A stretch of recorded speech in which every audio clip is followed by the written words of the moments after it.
존경하는 국민 여러분, 오늘도 8.15 혁명을 완성하기 위하여 우리 패널 오셔서 강은식 목사님, 예, 강원식 목사입니다. 네. 반갑습니다. 전준환 목사님도 전준환 목사입니다. 또 홍동욱 목사님 오셨습니다. 네, 안녕하십니까. 오늘은 목사입니다. 특별 게스트로 된장 박사님을 모셨습니다. 된장 박사님.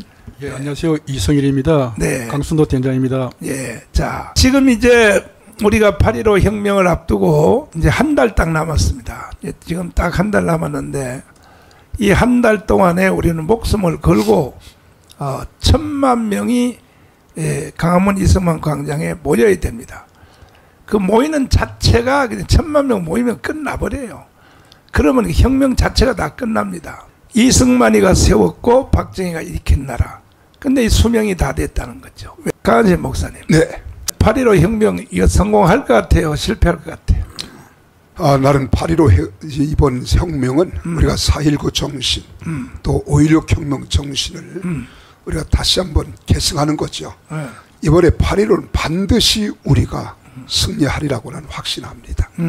이번에 또 우리 또 각 동대표들이 토크하는 것 보니까 정말 야무지게 야, 나 그렇게 잘하는데 역시 잘하는구나. 저런 정신과 자세를 가지면 이번 8.15는 반드시 승리할 수 있다. 저는 확신합니다. 헌법 전문을 한번 띄워주시면 우리가 8.15 8월 15일 날 5.16 혁명을 한다. 또 4.19 혁명을 한다. 그러니까 어떤 사람은 겁을 먹는 사람이 있어요. 이게 헌법 전문이거든. 네.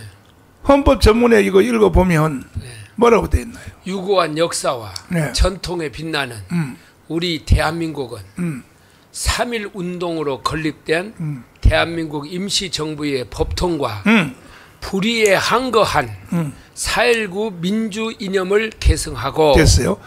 근데 그전에는 여기에 5.16도 있었다고. 이게 저 헌법이 바뀌어지기 전에 4.19, 5.16 이념을 개성하고 이렇게 돼 있었단 말이야. 그러면 우리가 4.19 혁명 정신으로 이거는 헌법 위반이요 아니요? 이거는 헌법 위반. 불의에 항거한 4.19 민주 이념이라고 그랬잖아요. 그렇지. 항거했단 말이에요. 우리도 이 불의한 것에 대해서 항거하는 것이기 때문에 이건 불법이 아니라고 생각을 해요. 숫자도 중요하지만은 정신이 더 중요하거든. 그래서 그 5.16 군사혁명은요 2,000명밖에 안 했더라고. 군인들의 0.5%, 그 당시에 0.5%가 참여를 했는데 첫 번째부터 다시 한번 띄워줘 보세요. 첫 번째 홍동욱 목사님. 예. 첫 번째 혁명 공약이 반공을 국시의 제일로 삼는다. 자, 이거 한번 해석 한번 해봐요. 왜 혁명 공약에 이 반공을 이걸 왜 이렇게 했을까? 당시에는 우리나라 국가 존립의 최고 위협을 바로 북한의 공산주의자들과 남한의 침공주의자들이 연합해가지고 대한민국을 완전히 공산주의 국가로 끌고 가는 그런 세력이 있었기 때문에 그것을 제일 먼저 내세운 그런 구호다 그렇게 봅니다. 그리고 이제 제가 5.16 혁명이라는 것이 어느 시대나 그 혁명이라는 것은 시대적 분위기와 맞아야 됩니다. 맞지. 어느 날 느닷없이 나타나면 그 누가 따라가고 동조하겠습니까 그게. 그렇지. 사회적 분위기가 혁명이 아니고는 이 나라가 더 이상 지탱하기 어렵겠다. 이것이 국민 공감대가 형성될 때 그것이 군사혁명이든지 학생이 성공을 할 수가 있습니다. 그리고 어제 일어났던 어저께 한변 주체로 우리나라의 법무부 장관, 검찰총장, 전직 아주 그 법조계 대가들이 모여가지고 이 시국에 대해서 굉장히 기탄 없이 그렇게 논한 그런 토론회장이 있었는데 한마디로 이거는 내란 수준이다. 지금 우리는 이 국민들 잠자는 국민들을 깨우고 반드시 이 나라를 바르게 끌고 가야 되겠다. 이재명 체제 그리고 저 집단을 그냥 그대로 두고 저기에 윤석열이 탄핵당하고 그리고 윤석열 끌어내리고 난 뒤 지가 대통령 돼버리면 그 뭐 나라 이제는 생각해도 끔찍한 세상으로 지금 끌고 가는 거예요 지금. 그래서 이걸 막기 위해서 반드시 우리가 중심이 나오면은 난 전부 다 박수를 칠 기라 그래 봅니다. 그러니까 반공을 제1의 국시로 삼는다 하는 것은 시간이 이제 이렇게 오래됐는데도 지금 시각이 다시 1961년도로 돌아갔어요. 박정희가 5.16 혁명 일으킬 때하고 똑같은 상황에 다시 되돌아갔다고. 그 이유는 왜 그러냐? 선거를 해서 192석을 했거든. 192석 하고 나서 개회도 하기 전에, 국회 개회도 하기 전에 세상에 윤석열 탄핵 청문회를 지금 펼치고 있단 말이에요. 전준환 목사님. 어떻게 생각해요? 저기에서요. 저때 박정희 대통령이 딱 각을 세웠잖아요. 그렇지. 우리의 적이 뭔가. 공산주의가 바로 우리의 적이다. 이걸 딱 설정을 했단 말입니다. 그 일본의 반공을 국시로 이렇게 형식적이고 구호에만. 근데 저 때는 형식적이지만 구호는 있었단 말이에요. 저 당시에는. 근데 지금은 이런 세력이 지금 우리 안에 없다는 거죠. 정치적인 체계 가운데에서. 그러면 자유민주주의의 적이 뭐냐? 공산주의 아닙니까? 그렇지. 공산주의. 그런데 이 공산주의자들이 이제 그 혼란을 일으키면서 이제 우리가 그 좌파 사람들이 김대중 또 노무현 문재인을 거치면서 그 이런 그 자유민주주의를 포장한 어떤 것이 나와가지고 국민들이 혼란을 일으키고 있어요. 그런데 여기에 대해서 정확한 안목을 가지고 주적이 누구인가? 우리의 주적이 그것을 우리 이제 국민의 힘이나 이런 데에서 설정을 못하고 있어요. 이 부분에서. 근데 이걸 전광훈 목사님이 딱 설정하고 나왔지 않습니까? 저건 아니다. 그렇게 하고 이제 나왔는데 여기에 대해서 전 국민들이 그것을 이렇게 이제 이렇게 같이 순응하고 따라와주고 이렇게 지금 국민들이 해야 되지 않냐. 그런데 지금 그것을 모을 수 있는 정치 결사체가 자유통일당 말고는 지금 이것을 할 수 있는 정치 결사체가 없는 거예요. 국민의힘에서 지금 저걸 하고 있지 않아서 국민이 하고 있습니까? 그건 좌파정당이에요. 강은신 목사님. 예. 61년도 박정희 대통령이 군사혁명할 때 하고 오늘 하고 어디가 더 심각해? 이 시대하고. 나는 오늘이 더 심각하다 이렇게 봅니다. 왜 그렇게 생각하냐면은 저 61년도만 하더라도 우리가 53년도 전쟁이 휴전이 되어지고 그때는 반공교육이 그래도 국민들에게 굉장히 철저하게 되어졌고 맞아. 우리가 어렸을 때만 하더라도 반공교육은 학교 가면 반공이었습니다. 그런데 지금 우리 입법을 만들어야 할 국회에서 하고 있는 일은 이미 반공을 완전히 무시하고 지금 주사파 종북 세력의 그 영향을 그대로 반영하겠다고 하는 그런 상황이란 말이에요. 지금 국민들의 마음속에는 반공 의식도 사라졌습니다.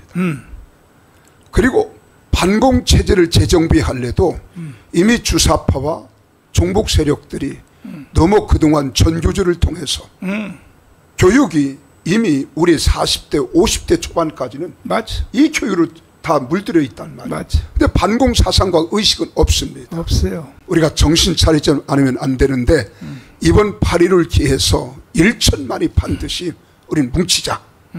그리고 4.19 혁명을 우리가 다시 한번 이 8월 15일 광복절 얼마나 그렇지. 귀한 날입니까?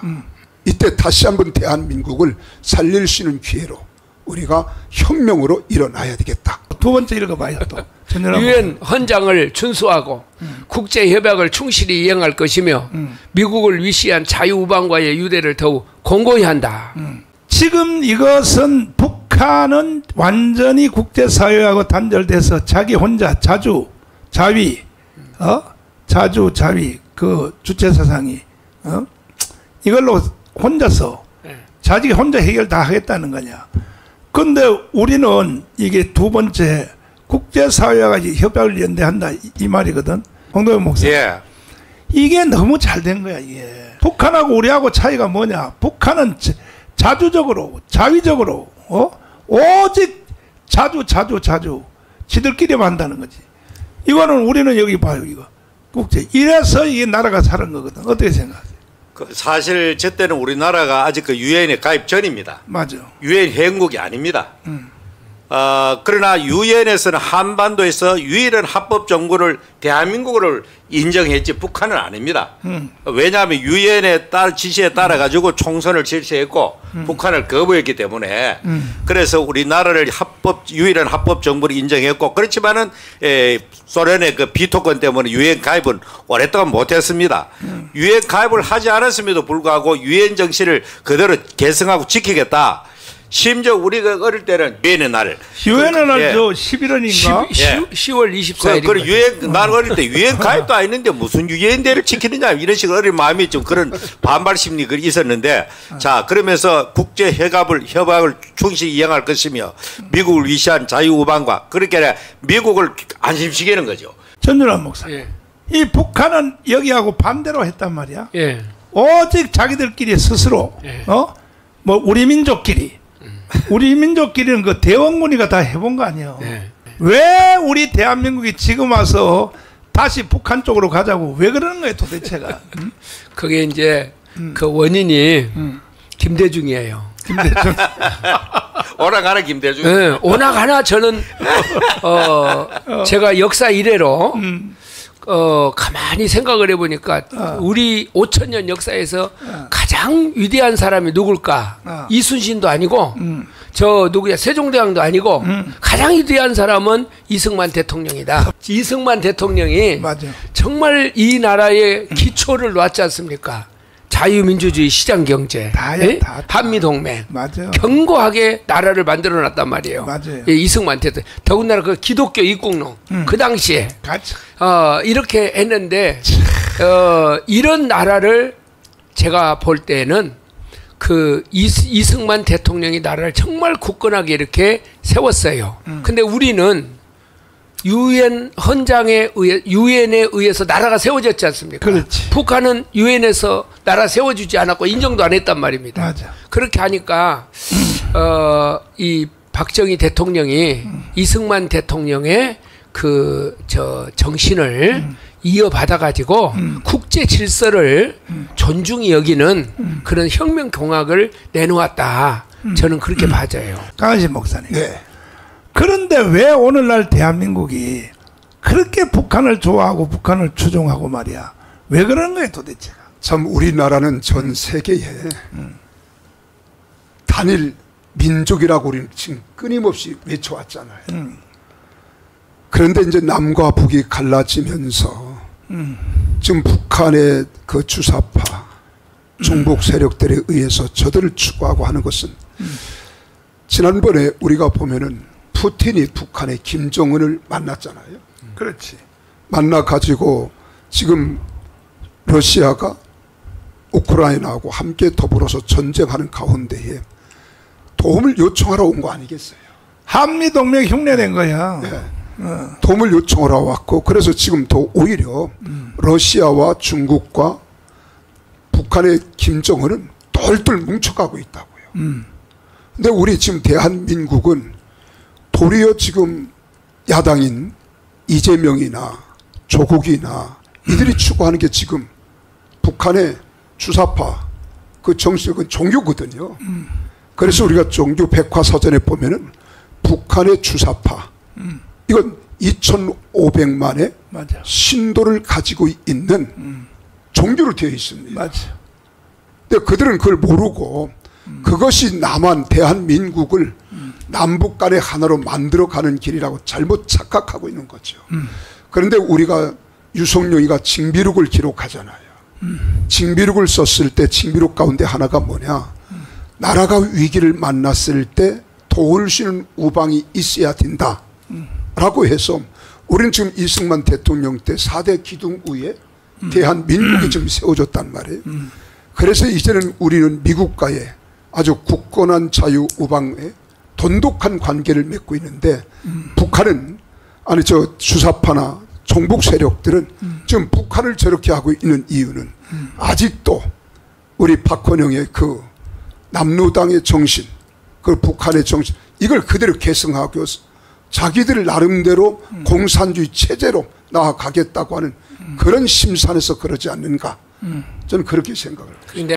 지도자가 얼마나 중요하냐면 홍동영 목사님. 예. 이승만의 4대 건국기동 자유민주주의 자유시장경제 한미동맹 기독교인들이 그때 15만도 안 되는 상태에서 기독교 입국론을 말했단 말이에요. 근데 예. 그 말을 그때 국민들이 그걸 알아들었을까? 알아들을 수가 없죠. 그 당시에 그 국민 교육 자체가 초등학교도 못 나는 사람이 국민 대다수인데 그렇지. 무슨 자유민주주의 용어도 뭐 생소한 이야기고 자유시장 경제 같은 거 아예 듣기지도 안 하는 거지. 그리고 기독교 입국론, 그 뭐 대다수가 유교고 불교인 이런 마당에 저런 걸 가치를 내세웠다는 것은 혁명, 저게 혁명입니다. 이승만 대통령 한 거 혁명이에요. 저게. 맞아, 혁명이에요, 혁명. 저 기독교 입국론이 얼마나 그 당시에 기독교를 갱년했냐면은 우리 고향교에서 이웃 동네에 교회 없는 데 교회를 하나 세웠다고요. 그 당시 세웠는데 우리 아버지도 거기에 전사를 간 적이 있어요. 전준환 목사님. 예. 그때 저 이승만의 4대 건국기둥을 국민들이 이해를 했을까? 못했죠. 못했는데 어떻게 따라갔을까? 예, 저도요. 저 마지막에 뭐 위에 것들은 이해를 한다고 해도 기독교 입국론 저기에 가서 어쨌든 간에 이 기독교 입국론으로 인해 가지고 뭐 군대라든지 학교라든지 이런 모든 곳에 군목 파송하고 교목 파송하고 다 했잖아요. 근데 그때는 저항을 안 했어요. 어느 누구도 저항 안 하고 그건 당연한 것으로 생각했단 말입니다. 크리스마스를 공휴일로 지정을 하고 그런 거 전혀 안 했는데 지금은 그때보다도 기독교 인구가 얼마나 많아졌습니까? 아이고, 교회도 많아지고 2천만. 네? 근데 지금 교목 없잖아요. 없어. 아니 잘랐지 경북. 다. 그리고 학교에서도 기독교 미션 스쿨에서도 성경 못 가르치게. 이번에 코로나 이 사건이 생겼을 때에도 저때 만약에 경우에 코로나 사건으로 예배를 못 드리게 했다 그러면은 아마 교회가 생명 걸고 막았을 것 같아요. 3.1 독립운동 일어났지. 운동하던 것처럼. 그렇지. 근데 지금은 교인들이 이렇게 많아졌는데 생명이 없는 기독교가 된 거예요. 4대 교회야, 4대 교회. 저항할 줄 모르는 그 죽은 기독교. 교회야. 죽은 교회. 살았다는 이름은 가졌으나 실상은 죽은 자예요. 네. 그런데 저기에는 이승만이라고 하는 아주 탁월한 지도자가 저걸 딱 들고 나오니까 이승만 박사 그분이 하는 것은 좋은 일이야. 이렇게 하고 온 국민이 그 지도자를 따라갔던 것 같아요. 그게 아이비리그 최초의 박사니까. 예. 조지 워싱턴 하버드에서 석사, 프리턴에서 박사를 했으니까 예. 일단은 박사 양반이 하는 말은 맞겠지. 예. 그러나 저항이 없었던 건 아니고 그때 저 기독교 입국론 저것 때문에 저항이 심했어요. 50선거를 통해서 이제 최초로 국회가 구성이 돼서 최연장자라고 하는 그 관례가 그때부터 나온 거야. 그 이승만 대통령이 이제 50선거를 통해서 국회가 됐을 때 그때 200명인데 그때 이제 사회를 최연장자 이승만 네가 사회를 하는데 자 우리가 일제 36년 하에서 독립이 되고 그리고 우리가 자주국가를 드디어 건국하게 된 것이 어떻게 사람의 힘으로만 됐겠냐 이거야. 이거는 하나님의 은혜다 이거야. 하나님의 은혜인데 혹시 여기에 종교를 달리하는 사람이 있을지 몰라도 일단은 우리가 국가를 시작하기 전에 하나님께 감사기도부터 하고 시작을 합시다. 그래서 우리나라가 잘 되는 거야 사실은.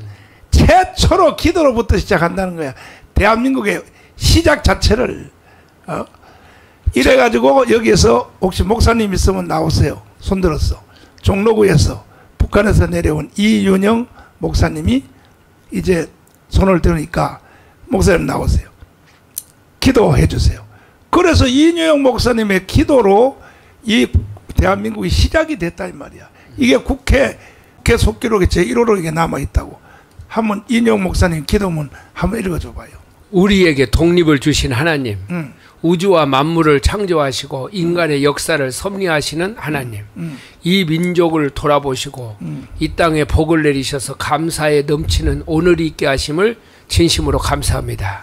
하나님께서 오랜 세월 동안 이 민족의 고통과 호소를 들으시고 정의의 칼을 빼셔서 일제의 폭력을 굽히셨으며 세계인의 양심을 움직이시고 우리 민족의 염원을 들으심으로써 역사적인 환희의 날이 우리에게 오게 하시고 하나님의 섭리가 세계 만방에 드러나게 하셨음을 믿습니다. 하나님 아직까지 남북이 둘로 갈린 이 민족의 고통과 수치를 씻어주시고 우리 민족 우리 동포가 손을 같이 잡고 웃으면서 노래 부르는 날에 우리 앞에 속히 오게 하시기를 기도합니다. 하나님 민생의 도탄이 오래갈수록 이 땅의 악마의 권세가 확대될 것이오니 거룩하신 하나님의 영광이 속히 이 땅에 임하게 하시기를 원합니다. 우리에게 독립을 주신 하나님 이제는 남북 통일을 주시고 또한 민생의 복락과 아울러 세계 평화를 허락하여 주시기를 원합니다. 우리 주 예수 그리스도 이름으로 기도합니다. 아멘. 기도도 잘했어. 기도도 잘했어. 그리고 10월 1일 날 국군의 날에 또 목사님을 데려가요. 데려와서 이 나라를 지키는 것은 군대가 아니요 하나님이 나라를 지켜야 됩니다. 이렇게 연설하고 나서 목사님 보고 또 기도하라는 거야. 그 대신에 뭐라 하면 짧게 하라고.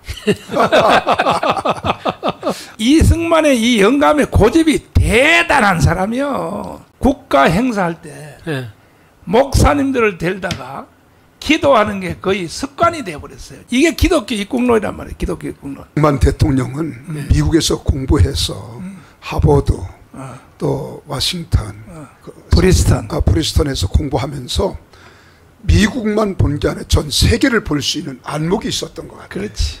그래 유럽은 다 모든 나라들이 다 크리스찬 기독교 국가잖아요.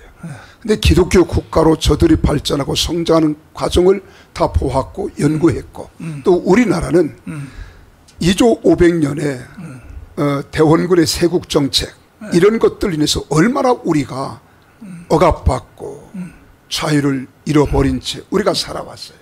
그러니까 그것을 이 나라 이민족에 다시 한번 반드시 이 땅은 기독교 나라가 되겠다고는 이런 정신이 확고하게 그 안에 철학으로 있었던 것 같아요. 이승만은 뭐 신앙을 배워서 아는 게 아니라 직접 주님을 만났단 말이에요. 직접 만났다고. 만나서 이렇게 됐는데 그 다음에 이제 세 번째 5.16 혁명. 이 나라 사회의 모든 부패와 구악을 일소하고 태폐와 국민 도의와 민족 정기를 다시 바로잡기 위하여 청신한 기품을 진작한다. 자, 우리 목회자들이나 그리스도인들이 갖는 자세와 태도를 보세요. 얼마나 안타까운지. 그러니까 이럴 때 우리 다시 한번 우리 기독교가 이번 8.15가 우리는 혁명도 혁명이고 또 다시 한번 1천만이 회개 운동이 일어나서 미스바의 역사가 일어나는 계기가 되었으면 좋겠다는 그런 바람도 있습니다. 전준환 목사님, 교회 교육이 실패한 것 같아. 내가 실패했지. 이 사회 악이 이렇게 지금 뭐 악을 악으로 생각도 안 하거든. 교회 교육을 실패한 것 같아. 어떻게 생각해? 교회 교육이 실패했다. 이게 이제 우리가 뭘 보면 알 수 있느냐 그러면은 교회 교인들이 범죄하는 것을 목사님들이 설교를 못해요. 못해. 예. 왜냐하면 목사님들이 죄를 더 많이 지니까. 노예하고 총회 가서 죄를 더 많이 지니까. 예를 들면 옛날에 교회 가서 담배 피고 술 먹으면은 난리 났잖아요. 목사님이 지옥 간다 그랬지. 막 일어 세워가지고 막 난리를 쳤어요. 그렇지. 목사님이. 근데 지금 담배 먹고 술 먹고 그래도 목사님이 난리 쳐요? 못 쳐요. 왜? 교인 떨어질까 봐서. 죄에 대해서 이런 것에 대해서 선지자적인 그런 설교가 교회에서 이미 책망이 없어. 책망이. 그렇게 하고 어떤 우리 옆에 그 교회에도 그 순결 서약식을 했어요. 순결 서약식을. 그런데 그 얼마나 좋은 일입니까? 그렇지. 순결 서약식. 근데 막 인터넷에서 교회를 얼마나 공격을 하는지 지금이 조선시대냐 이러면서 하니까 그 목사님도 요새는 못 해버리더라고요. 그걸. 근데 목사님들이 이것을 뚫고 나갈 수 있는 힘이 없어요.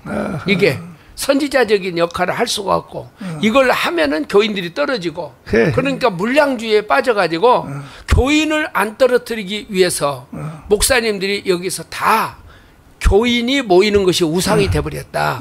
이렇게 저는 봐져요.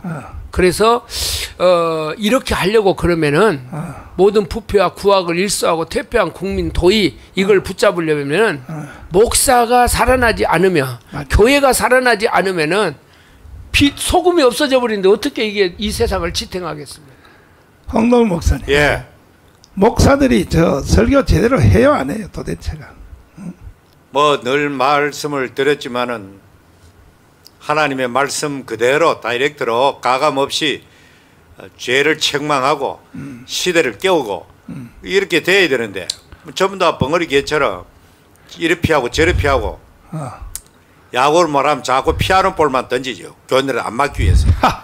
그러니까 그 무슨 뭐 게임은 그럭저럭 끌고 간지 모르지만은 결코 이길 수가 없는 게임이죠. 그런 게임은. 그래서 내가 여기 목사님 교회 오면은 정광훈 목사 교회 교인들은 독특해요. 예배를 드릴 때도 생명을 걸고 예배 드리잖아요. 순교적 자세로. 예? 예배를 드리고 찬송을 부르는 것도 그렇고 이렇게 헌금 드리는 것도 보면은 그게 진짜 예배지. 예. 그래서 과연 그런 교회가 우리 한국 교회에 얼마나 될까? 그래서 저도 이제 나이가 드니까요.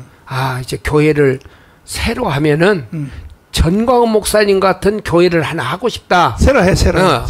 이런 마음이 처음부터 아예. 은퇴했으니까 새로 개척해, 새로 해, 새로. 새로 개척 하나 해줘서. 지금요, 교인들이요, 목사님이 아무리 소리를 쳐도요, 교인들 말 안 듣습니다. 그 다음에 4번. 예. 절망과 기아선상에서 허덕이는 민생고를 시급히 해결하고 국가 자주경제 재건에 총력을 경주한다. 자, 이 홍동훈 목사님. 예. 어릴 때 생각 안 나요? 뭐 말할 수 없죠. 기아선상에서 요즘 나이가 들어가면서 더더욱 고향 생각과 옛날 어릴 때 생각 참 머리 빡빡 깎고 깜짝 고무신 신고 비 와도 우산 없어가지고 그냥 비 맞고 학교 왔다 갔다 하고 그런 세월이 많이 생각납니다. 그때는 정말 우리나라가 아프리카 수준으로 살았지 않겠나 그런 생각되어지는데 정말로 박정희 대통령의 혁명과 더불어서 우리나라는 경제 개발 5개년 계획을 세워서 정말로 혁명의 정신에 걸맞게 순식간에 가장 빠른 시일 안에 우리나라가 기아선상에서 벗어나는 정말 그때 혁명이 없었다면 우리나라가 어떻게 됐겠나. 요즘 좌파 일부에서는 박정희 대통령이 혁명해가지고 우리나라 이만큼 잘 산다. 박정희 대통령에 대한 공로를 돌리기를 굉장히 인색한 그런 인간들이 우리나라에 많이 산다고요. 그러니까 아프리카 난민은 지금도 그렇잖아. 아니 밥 3끼 먹었어 못 먹었어? 보리밥 3끼는 간신히 먹었죠. 못 먹을 때도. 오, 3끼는 그래도 먹었네. 밥 대신 어떤 때는 감자로 때울 때도 있고 옥수수로 때울 때도 있고 고구마 삶아 먹고 때울 때도 있고 호박 삶아 먹을 때도 있고 뭐 그래가 때우고 겨울에는 거의 뭡니까 쓰레기 시라기하고 같이 밥에가 나물밥도 먹고 무밥도 그래도 먹고. 3끼는 먹긴 먹었지. 다행이다 그래도. 전전한 목사님. 예. 면석이 아들이니까 밥은 3끼 먹었겠지. 우리는 밥은 3끼는 먹었어요. 근데 참 밥은 얼마나 3끼는 먹었는데 얼마나 행복해. 신학교를 가가지고 그때 이제 밥을 2끼 먹고 한 끼씩 굶으면서 그건 다이어트 하려고 안 먹었지 뭐. 저기 강아지 목사님. 예. 밥 3끼 먹었지. 뭐 그때 우리는 방앗간 먹었지. 아들이잖아. 예. 밥 3끼를 먹었지만 방앗간 아들들은 다. 그러나 우리 주변을 보면은 사실 우리 그때만 하더라도 전부 도시락에 빈 도시락 가지고 다녔습니다. 주변에. 예, 가면 학교에 가면 강냉이죽 끓여서 배급해 주지요. 그거 좋죠. 예, 그걸 얻어 먹어야 되니까. 또 우리가 보릿고개를 살아오면서 우리가 얼마나 어려운 고생. 그때 정말 민생고를 해결하는 것. 이것이 가장 시급했단 말이에요. 학교 가면은 점심시간에 밥을 이제 엄마가 안 싸주니까 우리는 밥 먹는 시간 점심시간에 못 먹으니까 애들이 너는 왜 도시락 안 가져왔냐 하니까 배가 아파서 안 먹으려고 안 가져왔다고 이렇게 참. 근데 그때 학교 다닐 때 학교에서 강냉이 죽 주지 않았어요? 줘서요. 그것도 안 먹었어요? 옥수수 빵찌기도 하고. 처음에는 네. 강냉이 죽도 안 줬고 우리는 예. 가끔 가다가 한 달에 한 번씩 우유가루 줬어. 우유가루를 생우유가루로 나눠줬는데 그것도 또 우리 엄마가요 그거 절대로 먹으면 안 된다고 가져올 때 그 절대로 그거 먹으면 안 되고 나중에 동생들 줘야 되니까 절대로 먹으면 안 된다고 가져왔는데 얼마나 먹고 싶어. 가다가 이제 교과서 찢어가지고 접어가지고 이제 딱 해서 밀가루를 이렇게 먹으면 이제 여기 흘린단 말이에요. 이렇게 부연기에 흘린단 말이에요. 근데 나 혼자 먹으면 또 이게 혼나니까 애들 보고 내가 야 같이 먹자, 같이 먹어. 죄를 지려면 같이 먹자. 이래가지고 가면은 엄마 그래 이것도 다 가져왔냐 그러면 다 가져왔어. 다 가져오긴 뭘 가져. 여기 뿌옇게 흘렸는데 벌써 여기 가루를 흘렸는데. 그래서 민생고를 참 이게 우리가 얼마나 참 어렵게 살았습니까. 근데 박정희 대통령이요 저기서 국가 자주 경제라는 말을 쓰잖아요. 국가. 근데 박정희 대통령이 독일이나 미국이나 이런 데 가서 막 무릎 꿇고 울면서 차관 얻어다가 국가 재건을 하잖아요. 그렇지. 근데 저 자주 경제라는 저 말이 이북에서 쓰는 말하고는 다르잖아요. 전혀 다르지요. 전혀 다른 의미란 말입니다. 이 자주 경제는 뭐냐? 네. 우리 혼자만 경제를 익힌다는 게 아니라 우리가 스스로 살 의지가 있을 때 네. 국제사회한테 도움도 받을 수 있다. 그런 뜻이요. 네. 자, 5번. 민족적 수건인 국토 통일을 위하여 공산주의와 대결할 수 있는 실력의 배양에 전력을 집중한다. 저걸 보면 민족의 수건인 국토 통일 저걸 김대중이는 평화라는 말로 위장을 했잖아요. 평화통일. 국가 저기를 위해서 평화통일, 연방제를 주장하고 그렇지. 공산주의와 대결, 절대 공산주의에는 섞일 수가 없다. 이게 박정희 대통령 속에 근데 박정희 대통령이 원래가 공산주의에 빠졌던 사람인데 맞아. 대결을 딱 선언하고 나왔단 말입니다. 그렇지. 김대중이는 공산주의에 빠졌다가 평화를 하겠다고 손을 잡고 그런데 공산주의를 대결하기 위해서 박정희 대통령은 이런 실력을 배양해야 된다. 이거 확고부동한 어떤 주적의 개념을 설정하고 들어갔던 것 같아요. 그렇지. 네. 6번. 그러다 보니까 요즘에 네. 지금 국회에서 벌어지고 있는 일들을 보세요. 네. 우리가 지금 윤석열 대통령은 우리 국가가 부강해야 된다. 국력도 강해야 되고 군대도 군사도 강해야 된다. 그런데 지금 이재명은 그렇지 않잖아요. 네. 자, 6번. 이와 같은 우리 과업이 성취되면 참신하고도 양심적인 정치인들에게 언제든지 정권을 이양하고 우리들의 본연의 임무에 복귀한다. 근데 이것은 6번은 약속을 어겼다고 그러는데 아니 양심적인 정치인들을 찾아보니까 없어서 자기가 제대를 했다고. 제대를 해서 민간인으로서 그 자기 외에는 네가 할 사람이 없다 해서 제대해서 민간을 했기 때문에 6번도 어긴 것이 아니고 만약에 군인 계급장 그대로 가지고 대통령을 했으면 그거는 어기는 거지. 그런데 이렇게 해서 우리는 이승만과 박정희 때문에 오늘날의 대한민국이 세계 6위권까지 됐는데 이승만과 박정희 이후에 가장 지금 이승만과 박정희를 흉내내고 벤치마킹하는 사람이 누구냐? 윤석열 대통령이야. 그러니까 지난주에 한 달 전에 지금 자유청년회에 가서 작년에도 그랬지만 올해도 또 보세요. 이게 이제 이승만 박정희 이후에 최초의 이제 연설인데 공산주의에 대해서 말하고 이승만에 대해서 말하고 박정희에 대해서 말했단 말이야. 그러면 국민의 홍동영 목사님. 예. 국민의힘 정당이 이 연설을 따라 해야 돼요, 안 해야 돼요? 당연히 그 이승만 박정희 그 정당을 계승하는 자유 보수 우파의 보수의 중심당이라 하면은 당연히 이승만 대통령을 높이고 박정희 대통령을 높여야 되는데 말하는 것조차도 그들은 부끄러워할 겁니다. 왜 국민의힘 정당은 전준환 목사님 네. 이승만 박정희를 왜 부끄러워해요?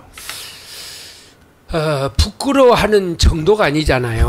지금 그 제가 저걸 베트남에서 들었거든요. 그 지금 연설을. 그래서 자유청년 연설을 어떻게 하는가 보자 그랬더니 윤석열 대통령은 그 정신만큼은 정확한 것 같아요.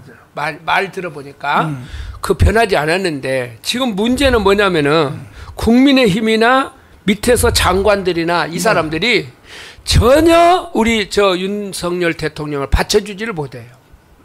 지금 이제 한동훈 세대로 내려가면 아예 그냥 부끄러워하고 무시하고 지금 그런 세대로 지금 변해버리지 않았습니까?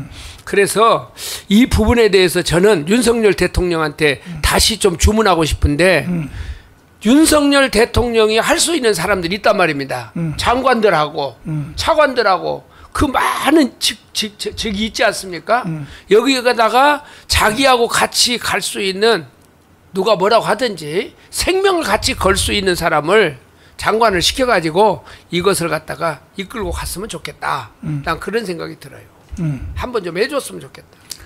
이 까지 목사님, 아니 왜 창피해? 이승만 박정희를 왜 창피하냐고 도대체.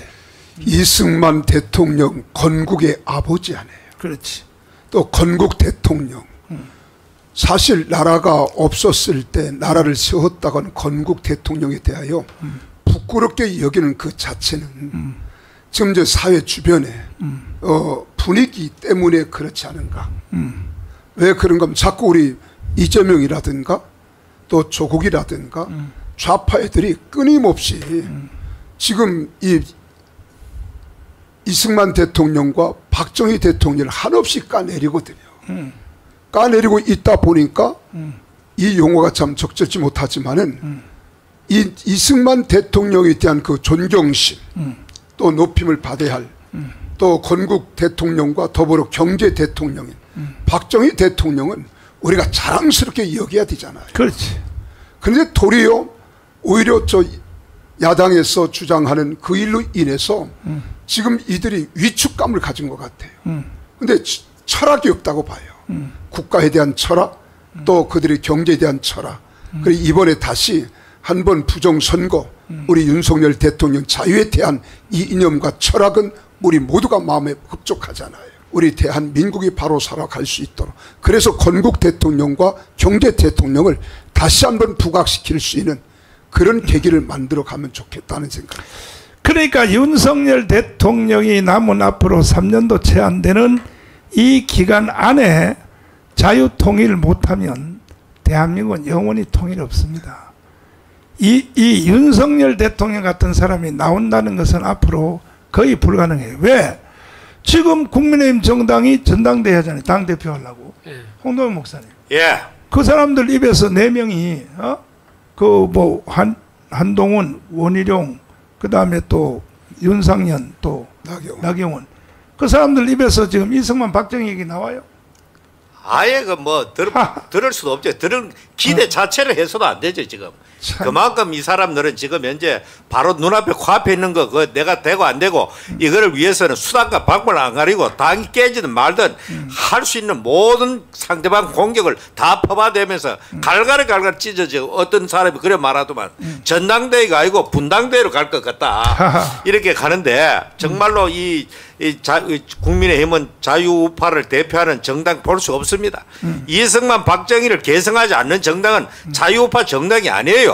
그를 부끄럽게 하는 것은 절대로 우리는 용납할 수 없고 이 진정한 이 아까 말한 대로 사실상 그 박정희 대통령 이후로 뭐 전두환부터 시작해가지고 그 어떤 대통령도 이승만과 박정희를 동시에 언급한 지도자가 없었습니다. 없어. 처음입니다. 처음이야, 처음. 네. 그러니까 이것도 보통 용기가 아니고 불가능하거든. 뭐냐, 저기. 이거를 우리 강화문 정신하고 맞닿아 있다 봅니다. 똑같아. 예, 그러니까 우리는 아예 분당해가지고 이 국민의힘 분당해가지고 이 참여 보따리서가 맞지 않은 사람이 갈라져가지고 제대로 된 사람은 윤 대통령과 정치 체력을 공유하는 저 연설에 공감하는 사람과 함께 이렇게 분당해가지고 우리 자유통일당과 연대해가지고 그렇게 나라를 가야 나라가 제대로 안 되겠나 그래 보입니다. 아니 지금 전준환 목사 전당대회 하는 걸 보니까 과거에는 그렇게 안 했거든. 자기들끼리 그렇게 치열하게 싸우고 안 했거든. 한동훈이가 들어오고 나서 이렇게 돼버린 거야. 저런 싸움은 어디서 했습니까? 야당에서 했지. 그렇지. 여당에서 저런 싸움을 하는 거 난 평생 처음 봤어요.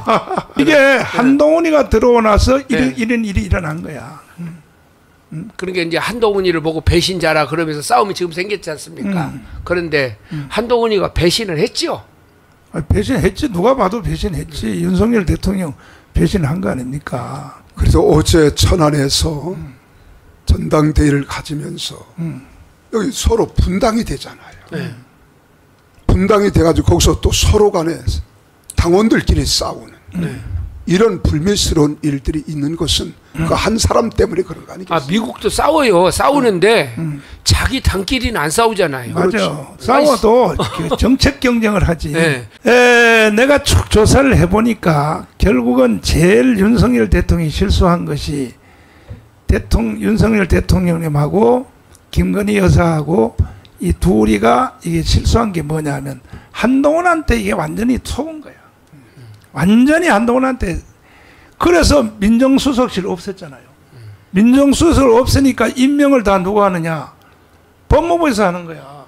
한동훈이가 다 하는 거야. 민정수석 없어요. 그 다음에 또 아예 김건희 여사가 관여를 못하도록 하기 위해서 제2부속실을 없애버렸잖아요. 이야, 그러니까 이걸 보면 이 한동훈이가 머리가 잘 돌아가. 한동훈이가 국민의 뜻을 자꾸 그러잖아요. 국민을 빌미로 삼고 있는데 사실 대통령은 국민이 뽑아서 대통령을 세운 거 아니겠어요? 그렇지. 그러면 대통령의 뜻과 의지를 가지고 이 나라 이민족을 바른 정치로 끌어가기를 원해서 국민이 뽑아줬단 말이에요. 그럼 대통령을 보좌하고 대통령을 바르게 보좌해서 따르는 것이 이게 국민을 위한 거 아니겠어요? 그런데 계속 국민들만 핑계 삼아서 국민들을 위한 정치를 하겠다. 이것이 하나의 가장 큰 숙제인 것 같아요. 저는 이 미리 일어날 예지력에 대하여 하나님이 저한테 은사를 주셨는데 내가 지금 책을 한 권 들고 나왔습니다. 이게 트럼프 책입니다. 도널드 트럼프 책에 대한 이 책을 내가 들고 나왔어요. 이 책을 트럼프 대통령이 먼저 4년 대통령하기 전에 이게 자서전을 폈어요. 이 책을. 이걸 제가 번역을 했어요. 한국에서. 번역해가지고 이 내용은 전부 한글로 되어 있습니다. 이거는 한글에서. 이걸 번역해서 이것을 전국에다 내가 뿌렸단 말이야. 왜? 이 트럼프가 대통령 될 것 같아. 이만큼 내가 예절이 빠르다고. 그래가지고 뭔 일이 일어났느냐. 미국에 이 광화문 같은 단체가 있어요. 미국의 보수주의 우파 최고의 단체가 이 시팩이라고 하는 그 2만 명 이상이 모이는 그 시민단체 내지는 그 우파 단체인데 거기에서 이 공화당 사람들은 무조건 연설을 하게 돼 있다. 연설을 하게 돼 있는데 그 연설을 트럼프가 연설을 하고 그 다음에 바로 이어서 내가 연설을 해서 하고 난 뒤에 뒷방에서 트럼프하고 만나도록 이렇게 미국에 있는 교포 한 분이 내가라는 게 누구예요? 나. 아, 저. 나를 알게 무섭게 알아. 정말 참나 이거 참나. 그래서 트럼프 대통령이 시팩에서 연설을 하고 네. 그 다음에 내가 정가훈 목사가 바로 이어서 연설을 하고 끝난 뒤에 뒷방에서 둘이 잠깐 만나도록 이렇게 만든 사람이 미국의 교포 중에 돈 많은 사람이 돈을 100만 불을 냈어요.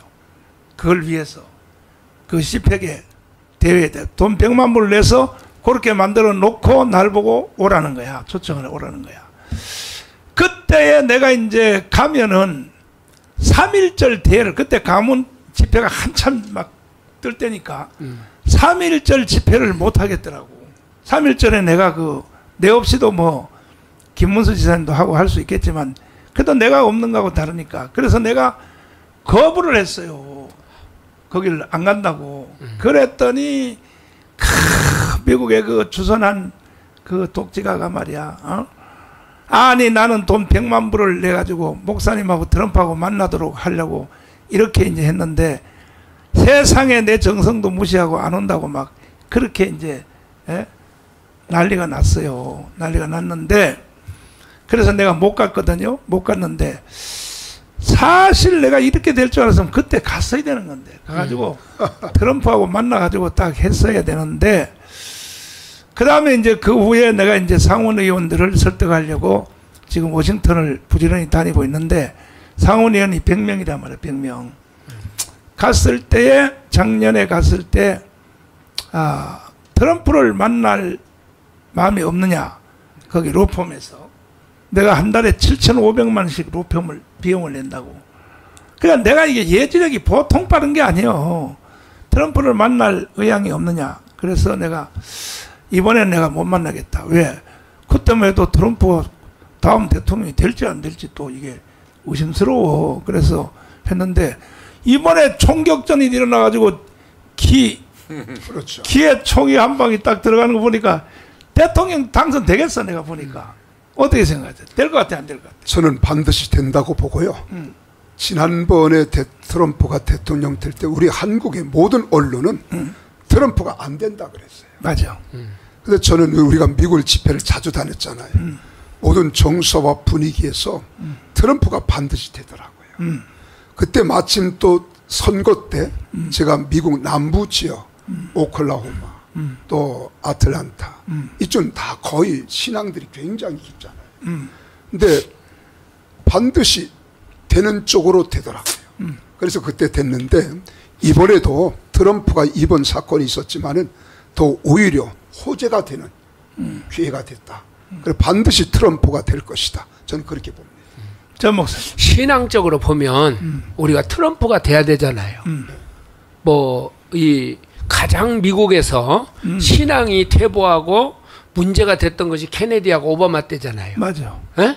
그런데 트럼프가 저걸 들고 나와가지고 어쨌든 간에 미국을, 위대한 미국을, 신앙적인 미국을 세우겠다.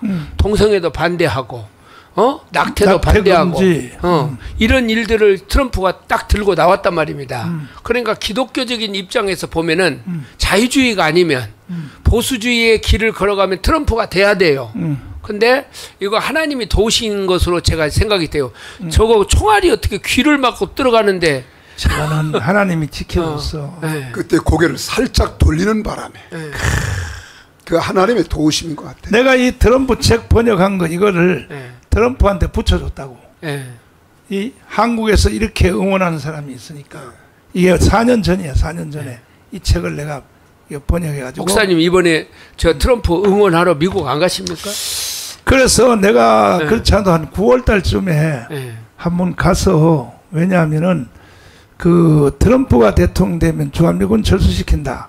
근데 이거는 내가 확인을 해봤어요. 해봤더니 그거는 정치적인 구호라는 거야. 절대로 안 하고 일본처럼 주둔 비용 있잖아요. 비용 조금 조금 잘 사니까 이제는 아니 우리가 계속 자랑을 너무 많이 해서 그래. 우리나라 복지시설 76조요. 76조.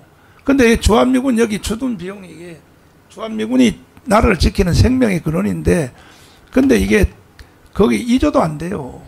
근데 우리가 잘 산다고 하도 자랑하고 말이야. 복지 비용이 뭐 76조라고 뭐 간접적인 복지 비용까지 합치면 거의 200조란 말이야. 200조인데 그래서 트럼프가 돼도 주한미군 철수는 못한다. 상원에서 이미 법으로 결의를 했기 때문에 그건 이제 안 된다. 이제 하는 것인데 트럼프가 되는 것은 분명할 것 같고 일단은 우리가 그 상원의원을 100명을 다 설득을 해야 돼요. 해서 윤석열 대통령을 도와서 자유통일을 할 수 있도록 이걸 위해서 내가 지금 한 달에 7,500만 원씩을 낸다고 워싱턴에다가 비용을 내는데 홍도원 목사님. 트럼프가 되는 게 좋아요? 바이든이 되는 게 좋아요? 일단 바이든 대통령 시절에 전 세계는 위험해졌잖아요. 미국의 지도자 대통령이 유약해 보이면은 적대적 세력들은 시비를 걸어오고 전쟁을 걸어오는 거죠. 그래서 지금 러시아에서도 우크라이나가 전쟁하고 이스라엘 주변에도 이 이란 계열의 그 모든 세력들이 저항의 축이라고 이름으로 미국을 저항한다는 거죠. 이스라엘뿐만 아니고 그 세력들을 도전하고 만일의 경우에 계속되면은 아마 이 동북아시아 혹은 또 남진아해 대만 해협 이 일대도 중국에 의한 뭔가 모르게 있을 것 같은 것이 전 세계적인 전문가들의 그 하나의 견해입니다. 그렇기 때문에 우리나라 한반도에도 심각한 위험이 오지 않겠는가. 더군다나 푸틴과 김정의가 전쟁하면은 같이 함께 싸우겠다. 이런 식으로 말하고 거의 동맹으로 맺었는데 적어도 우리가 트럼프 대통령을 우리가 잘 활용을 해야 됩니다. 미국은 우리가 무조건 순종한다 그 되는 게 아니고 우리는 미국을 잘 활용해 가지고 미국의 국가에 어느 정도 맞도록 우리도 좀 이렇게 할 필요가 있습니다. 방위비 같은 것도 뭐 하면은 이 좌파들이 때문에 자꾸 떠드니까 거기 눈치 보니라고 우파 지도자들도 그걸 제대로 못해요. 과감하게 선제적으로 우리가 얼마 좀 하겠다. 이래가 우리가 받아낼 거 받아내고 뭐 핵무장도 하고 싶으면 하고 이렇게 해야만이 되지 않겠나. 트럼프 대통령 되면은 뭐 한반도에도 핵무장 될 가능성이 있는 걸로 요즘 자꾸 나오잖아요. 그렇기 때문에 사실 뭐 우리나라가 핵무장만 해보면 이미 미사일망은 거의 뭐 완벽하게 지금 구축되어 있으니까 핵무기 만들어 달면 되거든. 그거. 현무 시리즈 달면은 북경이나 뭐 동북아시 일대 전체를 다 사정권에 들어갈 수 있는 그런 미사일망이 전부 다 돼 있으니까 나는 뭐 아예 이 차에 트럼프 대통령이 잘 구슬러 가지고 뭐 우리나라에 핵무장까지도 하고 한미 동맹도 강하고 이래 가지고 미국의 이 소위 말하는 중국을 방어하고 러시아를 방어하는 가장 강력한 동맹으로 부상을 시켜야 된다 이렇게 봅니다. 그래서 내가 이걸 미리 읽어내고 수일기를 빨리 해서 세계 교민청을 만들었단 말이에요. 미국의 주별로 세계 교민청을 만들어서 교민청 대회가 이제 올해 가을에 하면 우리가 3번째 하는 건데, 근데 미국의 교포들이 300만이 살고 있다. 300만이 적은 게 아니거든. 유대인들이 600만이요. 유대인의 절반은 된단 말이에요. 그래서 내가 왜 세계 교민청을 왜 만들었느냐. 미국에 있는 300만 이 교포들을 하나로 딱 뭉쳐서 이걸 가지고 트럼프하고 딜을 하면 돼요. 우리 300만이 찍어주겠다. 300만을 찍어주겠다. 우리가 찍어줄 테니, 그러니 우리 한국이 원하는 것을 해달라. 이걸 내가 미리 벌써 구상을 하고 세계 교민청을 내가 만들었다고. 세계 교민청 대회를 만들었는데 이제 효과가 이제 일어날 때가 됐습니다. 그래서 내가 미국 빨리 가서 라스베가스에서 교민청들을 다시 모아가지고 한국 대표가 트럼프하고 딜을 할 수 있도록, 자, 우리의 요구는 이거다. 자유통일이다. 대한민국을 통일시켜달라. 이렇게 해서 그러면 우리 300만원 우리는 다 찍어주겠다.